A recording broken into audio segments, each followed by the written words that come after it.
We've had some technical difficulties here. Hey everybody out there, this is Kevin O'Connell with the Niche Movement Podcast with my guest Hannah, and we had a really fun time putting this podcast together. It was a lot of reflections of the latest ACPA convention I came from, and it stemmed off from talking about interviewing skills, self-promotion, how do you answer that ever-dreaded question, tell me about yourself, do you go personal, do you go professional?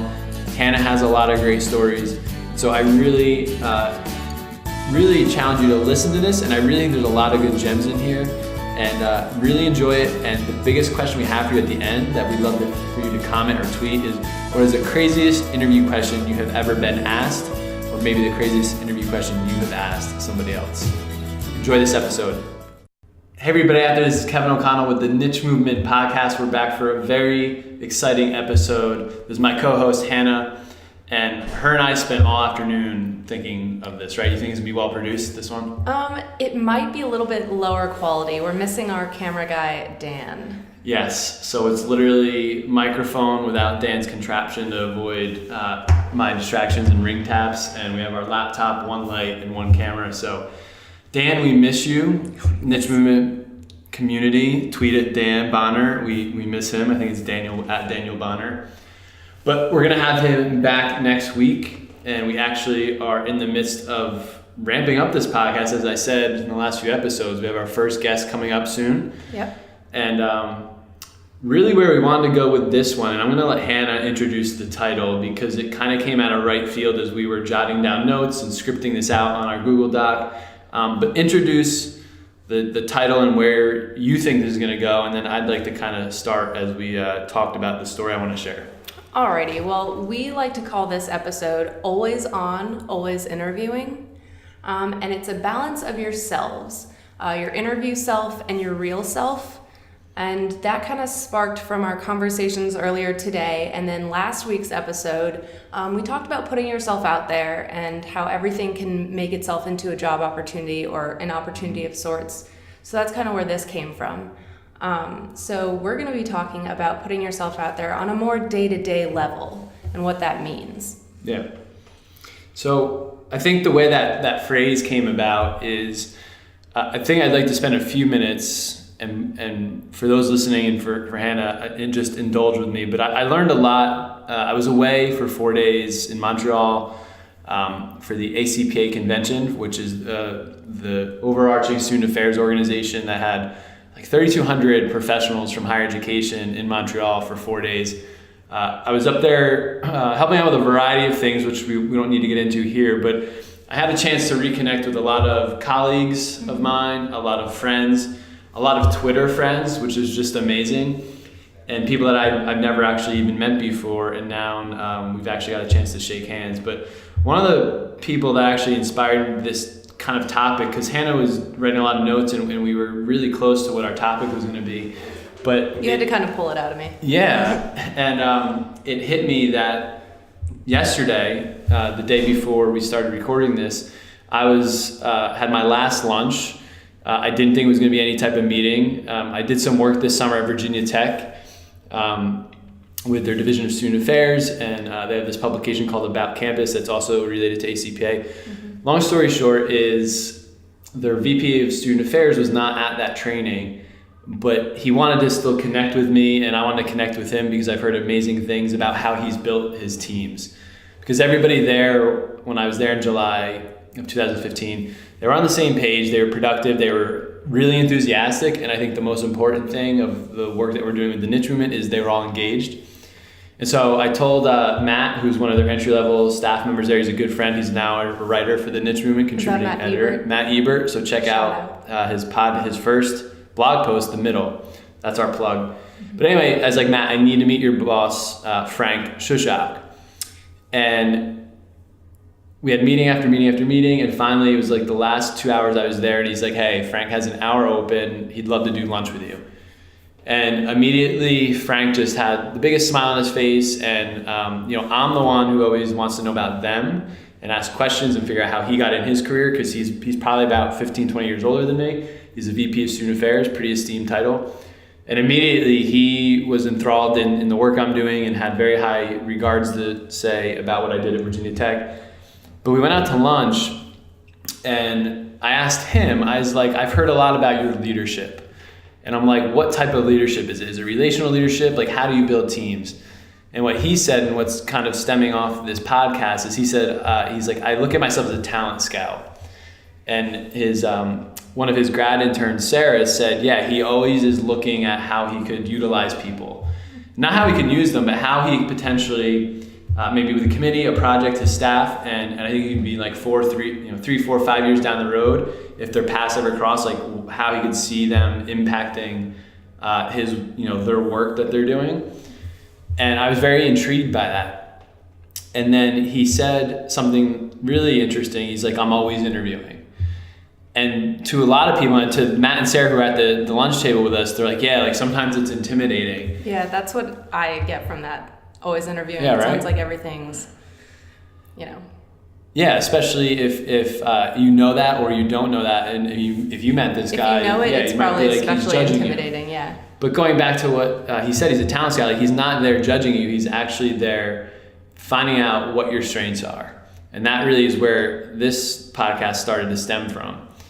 And what I realized when I walked out of that is like, holy crap!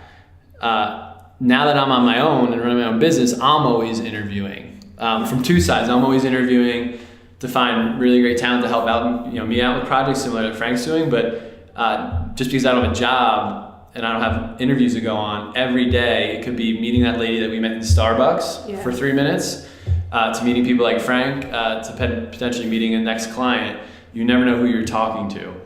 True. And on the flip side of that, if you're in a full-time job, you're always interviewing, regardless if you're in the job search or not. And I think that can be a very daunting thought. It can be a very, how do I approach that thought? Mm-hmm. And I know that's kind of what we want to unpack here in the next few minutes of what does that always on, always interviewing mean? And we're going to go into topics like self-promotion and how to balance that, and some stories that Hannah and I both have. Yeah, because when you say always on, it kind of sounds almost exhausting to always have to be performing in a way. But we do have some stories about that. So before we get into our stories, I just wanted to ask a question that I thought of earlier when we were thinking of topics. Mm-hmm. So if a resume is a piece of paper, what is an interview?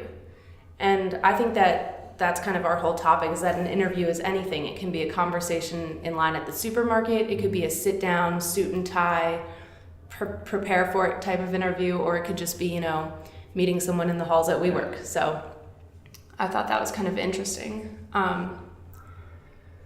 So if you're always on and always interviewing, does this mean that you have to be sort of, always performing, always conscious of what you're saying, or when do you let your guard down and be your real self? And that's what we're talking about with the balance between your interview self and your real self. Yeah.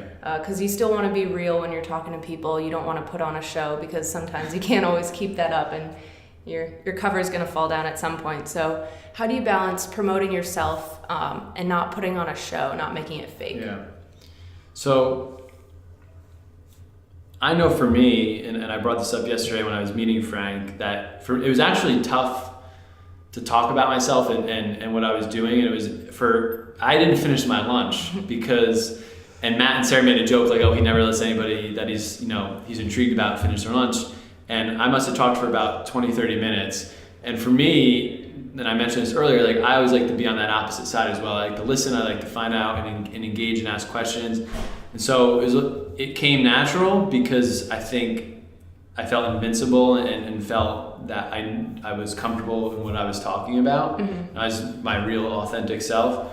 But at the same time, I don't think I was pushing any agenda. He was asking very straightforward questions, and I gave him very straightforward, honest answers. Mm-hmm. I even told him things I'm struggling with, not all the successes.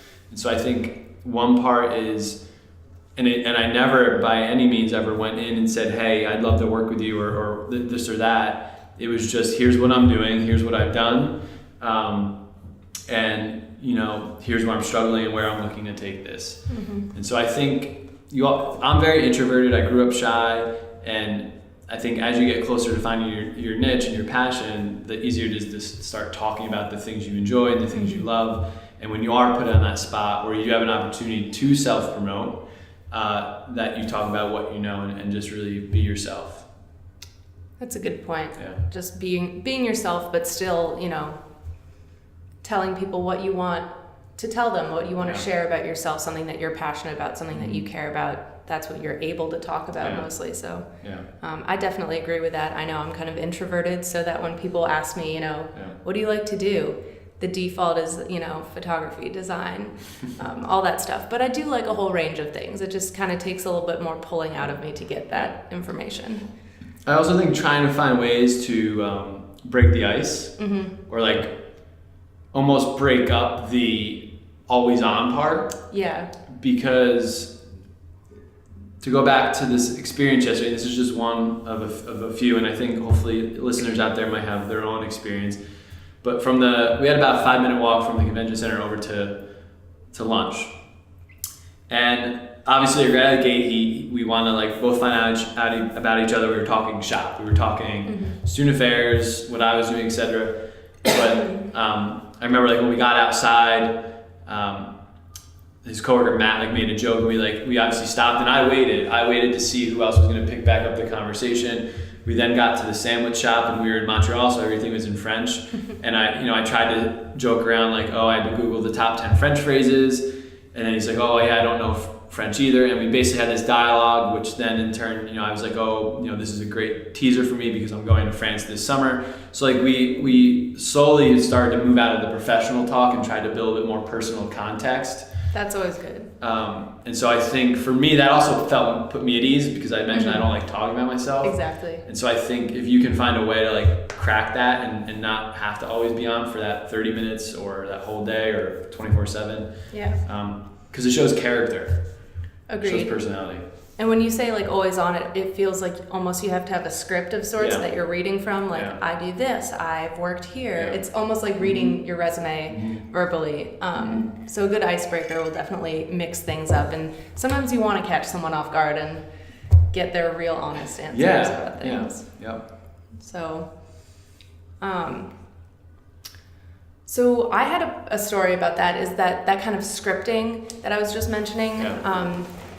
Reasons why to avoid it. I remember after I graduated high school and I went to college for maybe a year and a half, came back on one of my breaks, met up with a friend. We were visiting our high school teachers just to say hi. We missed them, telling them, what we'd been up to. And so, our teachers would ask us, how have you been doing? And of course my answer was like, oh, I've been doing really well. I've been enjoying college. Like, I'm pretty happy. Like, I've been doing some design, like really, coming into my own. And my friend who I was with, she would recite almost word for word the same script to each teacher. We would go door to door and it would just be like, oh, I went here and I did this and I've won this award and then I presented in this conference. And it was kind of like a laundry list that they're just ticking off all the things. And for me, that felt really fake and really not genuine. So I always try to avoid that because I don't want to seem like a robot that's scripted saying, listing off all of my achievements, because I'm a little bit more humble, a little bit self-conscious. I don't like to self-promote in that way. So that actually leads me into another topic that we're going to discuss, the fine line between self-promotion and being humble. Sure. So like, how do you promote yourself? Because that's something obviously in business and entrepreneurship you have to do. You have to advocate for yourself. Where's the line between, sounding modest but still confident? So I think the first thing I want to hit on is Hannah was telling me this story a little bit earlier. She didn't unpack it as much as that, but what I would actually say to that experience and to your friend that you were with, she was probably delivering that sentence to 5 new people, right? Mm-hmm. But she had you in her company. Exactly. And it could be you, it could be your mom, it could be a coworker, it could be somebody else. And it's just because I heard it. Yeah, and so being at a conference, I spent 4 days, and there were a lot of people I were around often. There were new people I met. Mm-hmm. And lately, because everybody is curious, like, Kev, what are you up to? Kev, what are you doing? Or Kev, you should tell this person what you do, right? Mm-hmm. Which is super, super nice, super grateful for that. But I'm probably more conscious of who around me has heard that story, because I think that's what kind of builds up like, oh, that person is pompous, or that person is arrogant. And I've become very aware of who set through this already. Yeah. And I remember Frank and Matt's coworker Sarah that I just mentioned. She kind of heard a similar version of this the night before when we were all out, and I felt like she was a little disengaged, and I knew that was okay. And I even like turned around, I was like, "Thank you so much for indulging that." Yeah. And then I was joking with Frank. I'm like, "Frank, you're putting me on the spot. They already know what's happening." Yeah. And again, maybe that's the charisma or personality, but like I called it what it was. And then I immediately actually, I remember that she sent me a lot of very interesting YouTube channels to check out. Because we were talking about that, and I then asked her a question, because I think I'm the type that wants everybody to feel inclusive and part of the conversation. Oh yeah, you don't want to lecture. So I think from a self-promotion standpoint, the first piece, I would be very self-aware. Who has heard this? Who hasn't? How can I mix it up? I mean, think of like a comedian or an actor. Like they change up their routine. Yeah, they have the same jokes, but they have to deliver them. Say it differently, dodge it, or find a way to circle back. Or maybe then put it on them, like maybe give a very short answer and be like, well, what are you up to? And then find maybe a way if you want to work it in. But I think the second thing is let it be natural. One of the best pieces of advice I heard was, I'm a big listener of the Tim Ferriss podcast. And he mentioned when his first book came out, The 4-Hour Workweek, he was really a kind of a no-name before that. And this was his first book about 2010 or 11, put him on the map. And what he did is he actually went to South by Southwest, which is, if anybody doesn't know, it's a big tech conference in Austin, Texas, actually happening right around now in March. And he basically just attended a lot of tech events that he had no idea what people were talking about, like, developing, engineer, coding. Sounds like if I went to a tech conference. Yeah, I think a lot of us. And if we, like our friends at Pivotal Lab, if we went to talk shop with them, we'd be lost. Yeah. And what he actually did, and this is the best tip I remember, is he might have brought a few copies of his books, but instead of emailing all the bloggers and important people there, he actually went to the hotel bars and some of the receptions and was a fly on the wall. And he didn't really know anybody. He would just kind of chime in and he would wait for somebody to get a drink and be like, "Hey, my name's Tim. I'm new here. Do you mind if I join your group?" And then he would listen. And then when people would talk about things out of sight of his scope, he would kind of make fun of himself. He's like, "Oh, I'm sorry. I studied this. I really don't know what you're talking about. Do you mind explaining it to me?" Right? They would explain it, and then they'd be like, "Well, what do you do, Tim?" And so he just had this new book. Instead of giving a 5-minute rant of, "Oh, I had this new book, da da da da da," he would just be like, "Oh, I'm a new author. I just self-published a book or whatever." Very candidly, didn't say what it was about. And then people would be like, "Okay, well, is it fiction or nonfiction? Or tell us more." And so I think almost it's that fishing mentality of throw the cast and kind of slowly see how far they want to go with the conversation. Yeah. So yeah, I think being aware of who's around you and who's heard it, mixing up your routine, being supernatural, giving very candid. Supernatural? Being natural, not supernatural, superpowers. Good call out, Hannah. So being natural, and then slowly micro-contenting your information out, I think would be a very, very wise tip. And let them prod you for more. If they're engaged, they're going to ask you more. Exactly, and they'll ask what they want to hear so that you're not just rambling on things that they don't care about. So that makes it more of a conversation than a lecture. And I think just the last thing is don't go in for any type of clothes. The biggest thing I've seen people do and that I would offer is just leave them with your business card. Be like, "Oh, so great to talk to you. If I can ever help you in the future, fine." Mm-hmm. There's so many people that go in for the 19-year-old dude move of almost, "Will you go out with me? Will you do business with me? Or can I give you a proposal? Or how can I just be like, "Hey, I'm Kevin. It was a pleasure meeting you." Maybe you don't even give a business card. Yeah. Maybe you let serendipity happen where maybe you meet somebody else that knows that person, or they decide to contact you. I think it's over-indexing on that over and over and over again.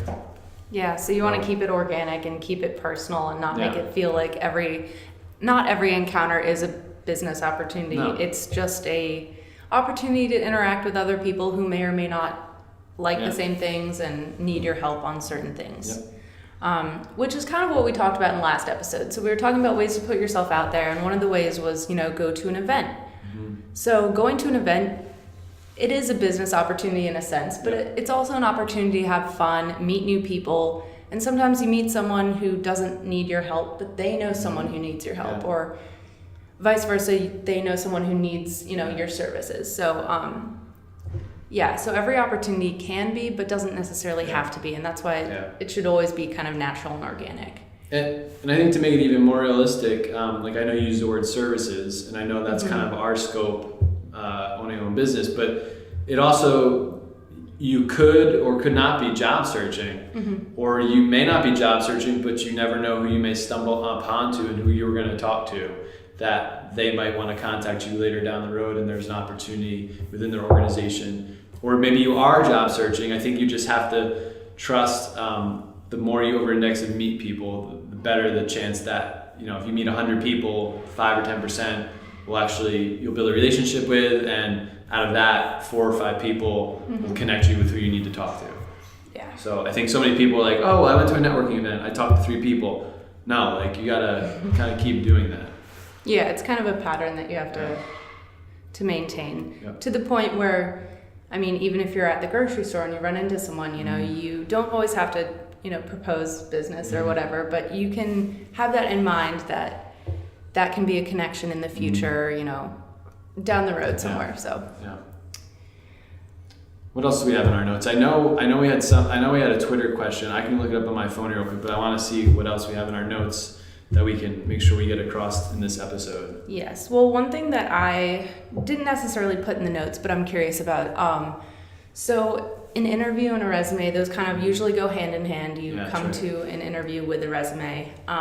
But I know that a lot of people fluff their resumes and they kind of, we did talk about this. They edge around the truth a little bit. So I think that it's important to note that in an interview, be it formal or non-formal, you kind of get to know someone more than what they, would put on paper. Sure. So I think that's a good way of getting to know someone a little bit better.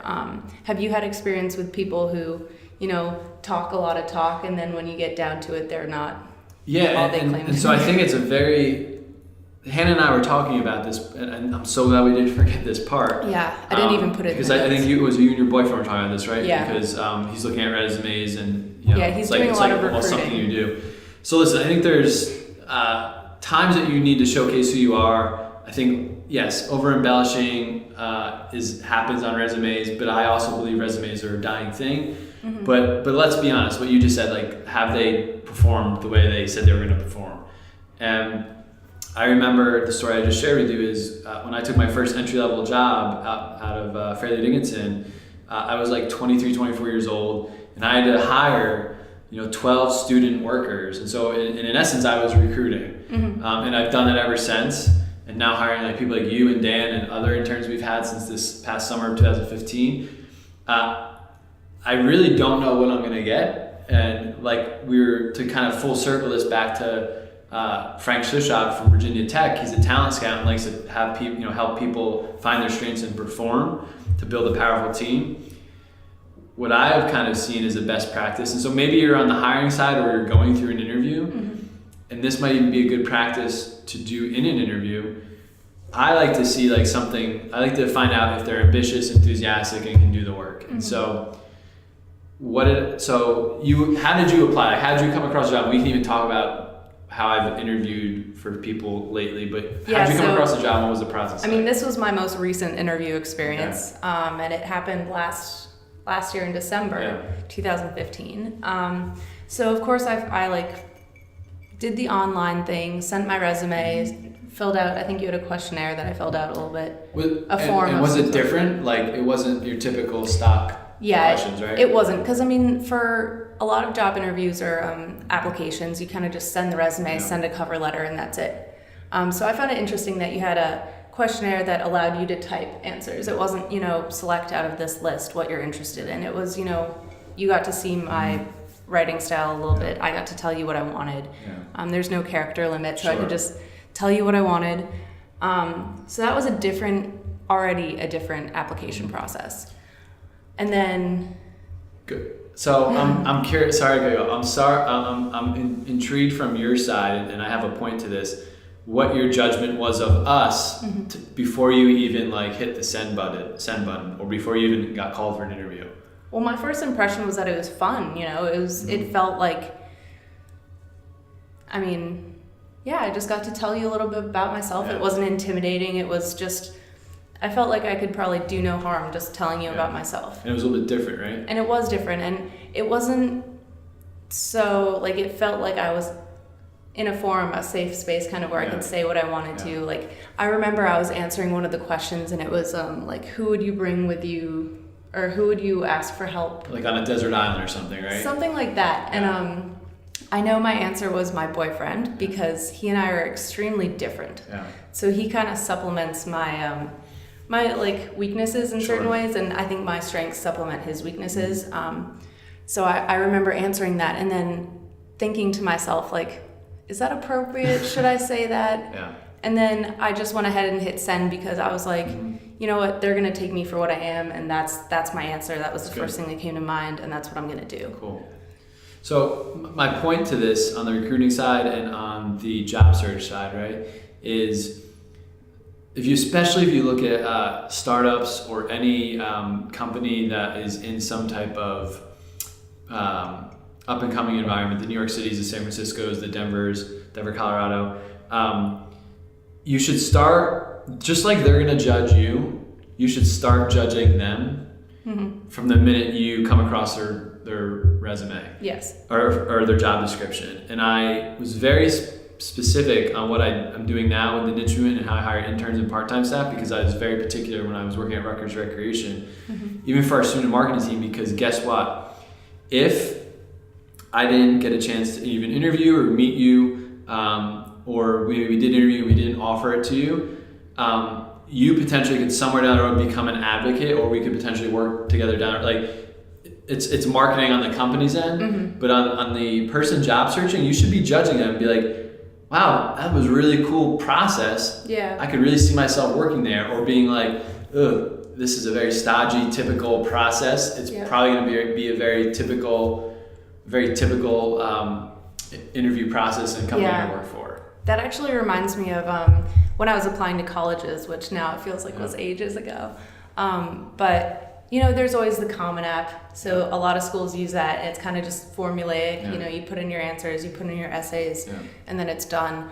The college that I ended up choosing had a very different application. So that was definitely, it influenced me because it was a little bit shorter. It wasn't, the generic questions, and it let you express yourself in a different way. So maybe that's something that appeals to me, because that's what got me here. Yeah, and that helps employers and people recruiting find the right candidate. So let's quickly go. So you obviously interviewed. You came in for an interview. Yes, came in. I think I was wearing this exact outfit. And then what did? Obviously, you went through the whole process. You met Emily, but what was something that we did that we asked you to do next before we even considered you for a second round interview or anything? Yeah, well, I remember I left the interview and I was so excited. I really wanted to work with you guys. It sounded like it was my niche. So then the next thing I knew, I was getting a call from you or an email, whatever it was, and you asked me to make some content, which it was to promote the Udemy course, which is now live. So you already have your hand in that. Yeah, so that was really exciting for me. I remember feeling like I was already being appreciated. And it was a test of sorts, but it didn't feel intimidating. It felt like it was me getting to stretch my wings and show you exactly what I could do. And while that was a little bit intimidating, I still was able to create something that I felt proud of. And I was able to send it off to you, and didn't feel like constrained on time. You didn't give me a deadline. You just kind of said, like, show us what you can do. I was able to send it to you, felt good about what I sent, and I guess you guys liked it. So again, for anybody in any type of leadership or recruiting position, and I'd be actually intrigued to have a conversation, whether, we are obviously in a creative startup environment, but whether you're in the nonprofit sector or higher education institution, I really think there should be some type of project that brings out the skills, but also the biggest thing I was looking for, I was impressed by the graphic design, but the biggest thing I was looking for is what you just said, is I gave very high level details. I didn't really give you a deadline, And that was all intentional because I wanted to see how ambitious our candidates were. I wanted to see how fast they could work and how they could work. And I think and I said, like, email me with any questions. You did email me with like 1 or 2 questions. But that then starts to go back to what you and your boyfriend were talking about, is like it takes out of, well, are they just showing me somebody else's portfolio? Are they fluffing their resume? Yeah. At least, and it gives a sense. And I know that's true. My mom's an architect, and she was hiring people to be a part of her firm. So she was finally in charge. She was the boss, so she was looking to recruit. And someone came in with a portfolio. It was really impressive. She was kind of blown away. She said, "This is definitely someone we want to take on." And then maybe a week or 2 later, someone else came in and showed the exact same work. And she was like, well, something's got to give. You can't both be responsible for this great work. And so she, it got down to a point where one of them had to actually bring in like some proof. Like it was kind of like a court trial. They had to bring in the evidence. Someone had to bring in, like a newspaper clipping that had like, work done by, something that was published and verified, because this other person had taken their work and claimed it as their own. And that does happen. And in a portfolio, it seems a little bit stupid to me, because if you show work and then you can't perform to that level, I mean, it's kind of obvious that it's not yours. Yeah. So I think that it's a good application process to ask for someone to do work, even if it's not something you're ever going to use, just to give them a little test. Yep. And I would challenge anybody out there to figure out how to do that in your industry or your organization. That could be a fun challenge. I mean, if you're not in the creatives, what's a good test that's not going to intimidate someone, but let them show their strengths. Yep. So we're going to wrap up with one last question, because we love hearing from our community. This is actually from our editor-in-chief, Mandy Stewart, out in Chicago. So she wanted to know how to answer the "tell me about yourself" question in a way that's fun, authentic, informative, awesome, engaging, and professional. And I think probably we alluded a little bit to that when you were talking about your friend about the self-promotion side. But I think first, judge your environment, right? So if you are with a high-level director or somebody that's potentially going to be your boss, and they are giving off some type of stiff or corporate or very professional vibe, then what Manny said, that awesome, fun, engaging, authentic answer, you might have to polish. A little bit, yeah. If you're with somebody that feels a little bit more that you're connecting with, seems a little bit more at ease, a little bit more personable, and maybe I think if they share something with you, I think you can give that more engaging, authentic, awesome answer. But really, what I've told people, and again, what I say is not the gospel, it's kind of what works for you, and there's plenty of other resources and tips out there. But what I've always tried to do is really have 2 to 3 or 4 different stock answers, and that could be a 1-sentence, a 2-sentence, a 3-sentence answer. One, because you never know who's going to be in another interview. If you say you got to go through a day-long interview, they might have heard that spiel. You want to keep your routine fresh, which we talked about earlier in the podcast.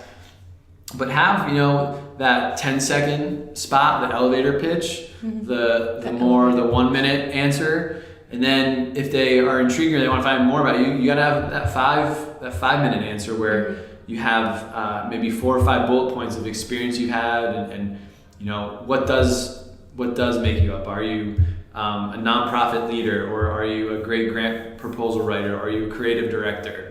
I think you need to find what those key words are for you. And so if someone was asked me, and Mandy and anybody out there, like, I would actually throw it back on them. I would almost be like, well, that's a loaded question. And lately I've been saying, I think I was in our latest podcast. Yeah, I think I quoted you on that one. Because it is, and that always might spark them, like, what does that mean, right? Yeah. And so for some of you out there, maybe try to have something that's a little creative that might then spark them even more, and I think you would stand out. And you don't have to say, oh, it's a loaded question, but have something, be like, wow, I've never thought of that, or throw it back on them, ask them something. Yeah, like give a short answer, like, well, I think it's all relative to judging the room and judging the interview that you're in.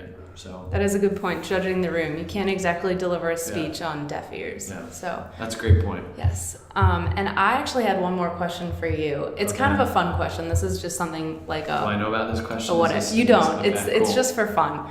So say you're in an interview and you could only ask one single question to kind of get a whole feel about the person you're interviewing. And so I know a lot of people, their go-to would be like, oh, so what kind of music do you like? Or, like, what's your favorite movie? Yeah. Because they think that says everything about a personality. But what is the one question that you would ask if you had to ask only one? Anybody that worked with me at Rutgers knows I loved asking this question on the interviewing side.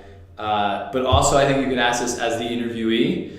So I'm going to give you a personal one and a professional one. So the personal one that I think is hilarious is, what is your superpower? Okay. So I think that would be a really... That is quite telling. Yeah. So, what is your superpower? And I think from a professional side, if you're the interviewee and you have to ask, it's time for questions, Hannah, what do you want to ask? They always ask that. And so I actually heard someone say this weekend at ACPA. They were in the Career Institute giving feedback to graduate students, but there's several different semantics to it, but I think this says a lot to the character of the team and the leader is, what is one recent success or win you or your organization had, but more importantly, how have you celebrated that success? And if they don't really give an answer that doesn't show that maybe they take all the credit, or they're the type of leader, well, it was Hannah, it was Matt, it was, and that might show that they're a relational leader and they spread the wealth. Yep. And or if they're like, well, if they don't have a way they kind of celebrated it, then it's like, well, is this just a place that grinds you out? Do they care? That kind of seems like almost like if you were to accept an Oscar and give a speech, like, who do you think? Yeah. Would it be like, yeah, this is awesome, I just got my first Oscar, great? Or would it be like, I give thanks to this person until they cut you off because you ran out of time? and how do you celebrate it? How's the team celebrate it? Because you can't just keep working. You got to find ways to enjoy what's happening. So, that definitely tells a lot about someone. So, I'm actually curious, what's the craziest interview question you have been asked? Or to go back to Hannah's point, what would be a question you would ask in an interview? Yeah. So craziest interview question that you would I was love to thinking of ask. that earlier too, because I think that in my experience, I've only had the very generic ones. So what was the most fun or most intriguing question? Yeah. And let us know, this podcast probably went about 30 to 40 minutes, depending on how Dan cuts up. Let us know. I know we've had feedback that the 15 to 20 minute window is awesome because it's perfect for a bike ride, a run, or a commute. I know we had a lot to say in this episode, and I think it was actually really good, but let us know. Do you like it to be a little bit shorter, a little bit longer? And but more importantly, what is the craziest interview question you ever had? Yeah, that's going to be a fun one. I want to hear these answers. Thank you guys so much for listening. We'll see you next week with another edition of the Niche Movement Podcast. Take care. Bye.